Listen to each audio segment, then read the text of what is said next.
آخر کیوں پاکستان میں انفلیشن اتنا تیزی سے بڑھ رہا ہے؟ پاکستان میں لوگ آٹے جیسی بنیادی ضرورت کو پورا نہیں کر پا رہے۔ آخر کیوں IMF سے اتنا قرضہ لینے کے باوجود بھی پاکستان میں حالات ٹھیک نہیں ہو رہے؟ Pakistan's finance ministry said inflation in April, May accelerated to a record. Chapter 1 history of inflation. Pakistan کئی سالوں سے شدید معاشی بحران کا شکار ہے۔ ملک کا فارین ایکسچینج ریزروز کم ہو کر رہ گیا ہے۔ اس کی کرنسی کی ویلیو میں تیزی سے کمی آ رہی ہے اور مہنگائی آسمان چھو رہی ہے۔ انفلیشن نے پاکستانی عوام کے لیے بڑے پیمانے پر مشکلات پیدا کی ہیں۔ بہت سے لوگ خوراک، ایندھن اور دیگر بنیادی ضروریات برداشت کرنے کے لیے جدوجہد کر رہے ہیں۔ پاکستان کے معاشی بحران میں متعدد عوامل نے کردار ادا کیا ہے۔ ایک ملک کا ناقابل برداشت قرض کا بوجھ ہے۔ پاکستان کا ایکسٹرنل ڈیپٹ کئی سالوں سے مسلسل بڑھ رہا ہے اور اب یہ $120 ارب سے بھی زیادہ ہے۔ اس قرض کے بوجھ نے پاکستان کے لیے اپنی امپورٹس اینڈ انویسٹمنٹس کو فائنینشیل سپورٹ فراہم کرنا مشکل بنا دیا ہے۔ ایک عنصر جس نے اکانومک کرائسس میں حصہ لیا وہ ملک کا ویک ٹیکس بیس ہے۔ پاکستان میں ٹیکس ٹو GDP ریشو سب سے کم ہے۔ اس کا مطلب ہے کہ گورنمنٹ کے پاس اپنے اخراجات کو پورا کرنے کے لیے کافی آمدنی نہیں ہے، جس کی وجہ سے بڑے بجٹ ڈیفیکٹ ہوئے ہیں۔ پاکستان کی معیشت پولیٹیکل انسٹیبلٹی اور کرپشن سے متاثر ہوئی ہے۔ حکومت میں بار بار تبدیلیوں نے لانگ ٹرم اکنامک ریفارمز کو نافذ کرنا مشکل بنا دیا۔ اس کے علاوہ کرپشن نے پروڈکٹیو انویسٹمنٹس آف ریسورسز سے دور کر دیا۔ Chapter 2 current situations. Pakistan economy اس وقت نازک حالت میں ہے۔ ملک کا فارین ایکسچینج ریزروز بہت ہی نیچے گر چکا ہے اور اس کی کرنسی کی ویلیو میں تیزی سے کمی آئی ہے۔ اس نے پاکستان کے لیے ضروری سامان جیسا کہ خوراک، ایندھن اور دیگر ضروری سامان کی قیمتوں میں اضافہ ہوا ہے، جس سے بہت سے لوگوں کے لیے بنیادی ضروریات کا متحمل ہونا مشکل ہو گیا ہے۔ ایکسٹرنل ڈیپ نے پاکستانی عوام کے لیے بڑے پیمانے پر مشکلات پیدا کی ہیں۔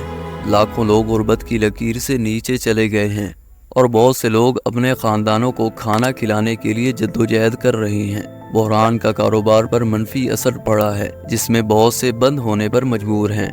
Chapter 3 causes of the crisis. Unbearable ڈیپٹ برڈن۔ پاکستان کا فارین لون کئی سالوں سے مسلسل بڑھ رہا ہے اور اب یہ $120 ارب سے بھی زیادہ ہے۔ اس قرض کے بوجھ نے پاکستان کے لیے اپنی درآمدات اور سرمایہ کاری کو مالی اعانت فراہم کرنا مشکل بنا دیا ہے۔ Political instability and corruption. حکومت کے بار بار چینجز نے لانگ ٹرم اکنامک ریفارمز کو نافذ کرنا مشکل بنا دیا ہے۔ اس کے علاوہ کرپشن نے وسائل کو پیداواری سرمایہ کاری سے دور کر دیا ہے۔ Global economic shocks.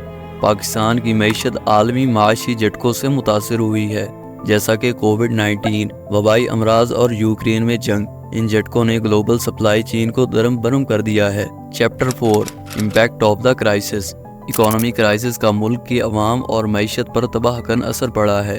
کرائسس کی وجہ سے بہت سے لوگ غریب ہوئے ہیں۔ لوگ اپنی بیسک ضروریات کو پورا نہیں کر پا رہے۔ بے روزگاری کی ریشو میں بھی اضافہ ہوا ہے۔ بہت سے کاروبار بند ہونے پر مجبور ہو گئے ہیں اور بہت سے لوگوں نے اپنی جاب چھوڑ دی۔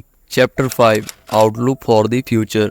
پاکستان کے مستقبل کے بارے میں خدشات ہیں۔ ملک کا معاشی بحران شدید ہے اور اس سے نمٹنے میں وقت اور محنت درکار ہوگی۔ حکومت کی سکسیس آف اکنامک ریفارمز اور غیر ملکی امداد کی فراہمی بحالی کی رفتار کا تعین کرنے میں اہم کردار ادا کرے گی۔ اگر حکومت اپنی معاشی اصلاحات کو کامیابی سے نافذ کرنے اور کافی غیر ملکی امداد حاصل کرنے میں کامیاب ہو جاتی ہے تو پاکستانی معیشت 2024 کے آخر یا 2025 کے شروع میں بحال ہو سکتی ہے۔ اگر حکومت اپنی معاشی اصلاحات کو نافذ کرنے میں ناکام ہو جاتی ہے یا غیر ملکی امداد کافی نہیں ہے تو پاکستانی معیشت کو بحال ہونے میں مزید وقت لگ سکتا ہے اور ملک مزید بحران کا شکار ہو سکتا ہے۔ Chapter 6 recommendation. پاکستانی معیشت کو بحران سے نکالنے کے لیے حکومت، بزنس کمیونٹی اور عوام کو مل کر کام کرنا ہوگا۔ حکومت کو اپنی معاشی اصلاحات کو کامیابی سے نافذ کرنے، غیر ملکی امداد حاصل کرنے اور سرمایہ کاری کو فروغ دینے کی ضرورت ہے۔ بزنس کمیونٹی کو نئے کاروبار قائم کر کے اور موجودہ کاروبار کو وسعت دے کر معیشت میں اپنا حصہ ڈالنا ہوگا۔ عوام کو اپنے اخراجات کو کم کر کے اور مقامی مصنوعات کو خرید کر قومی بچت کو فروغ دینا ہوگا۔ دوستو، یہ تھی ہماری آج کی ویڈیو۔ اگر آپ نے ہمارا چینل سبسکرائب نہیں کیا تو ابھی کریں۔